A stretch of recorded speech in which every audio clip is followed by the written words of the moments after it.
Hey guys, how are you? It's Tara Stiles. Welcome to week 4 of your 4-week strength building routine. This week's routine works on handstands. Yay! So if you're great at handstands, that's awesome. If you're terrified of handstands, handstands are for you too. This routine will build slowly. We'll start at the wall, building some basic foundation and tips and tricks to help you get over any possible fears you may have of handstands, and also helps you get really strong in your body, really feeling what it feels like to be in the position. We'll move into the middle of the room, working toward building handstands into a more simple flow sort of routine. So, sort of getting over the idea of we have to stop and put all this emphasis on handstands. We can sort of work it into the routine so it's not such a big deal. It's just a part of it. So it also helps us learn that, maybe something's a little more challenging. We don't have to clench and then move into it. We can just move into it with ease, even if you're not fully into the pose. So anyway, check it out. Let me know what you think, and I will talk to you guys later. Handstand time. So go ahead and bring yourself against the wall. We're going to come into a downward dog, bringing your hands about a little bit more than a foot away from the wall. And walk your feet in a little bit here. Reach one leg up, just bend the bottom knee, nice strong straight arms. Kick yourself all the way up and over to your handstand here. Don't really worry about your form. This is more about just actually being in the position, holding the position and getting comfortable being actually in a handstand here.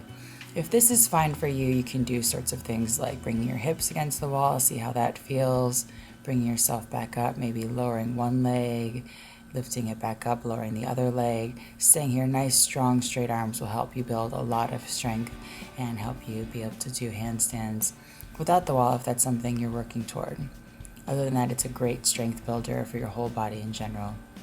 Another thing you can do against the wall is measure yourself off here. Put a foot against the wall and bring yourself back, and then you're going to turn yourself against the wall to face the wall.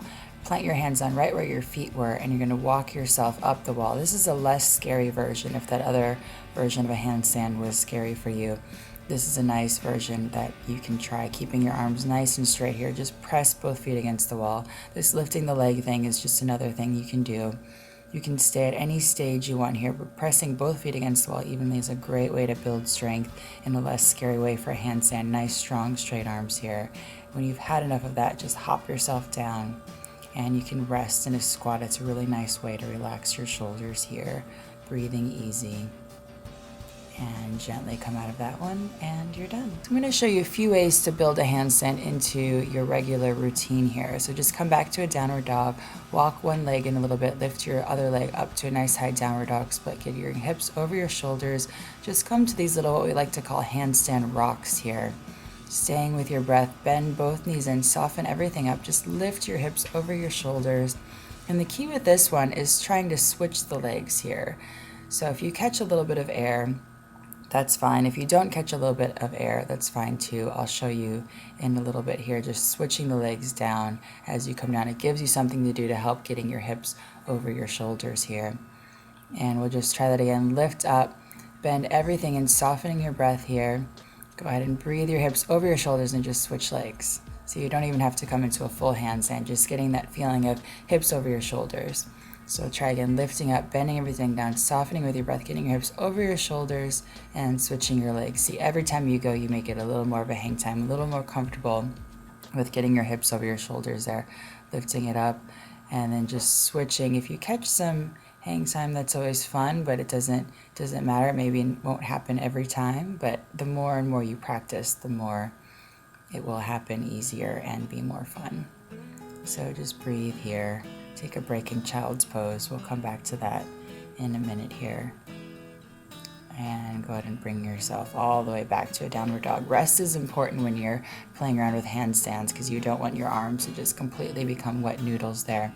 So this is a way to build it into a routine. Go ahead and come up to a high lunge.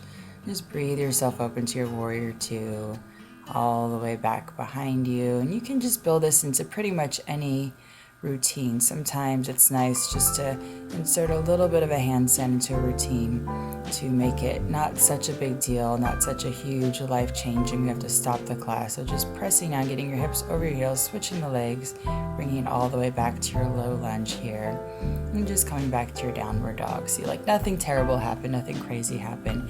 It's just getting us a little more comfortable with going upside down. So you can try that into any routines that you have there. And another fun way to try is just really walking that foot in, reaching your top leg up, really getting your hips over your shoulders. So handstands come from the hips over your shoulders, lifting up from that top hamstring there, and breathing easy.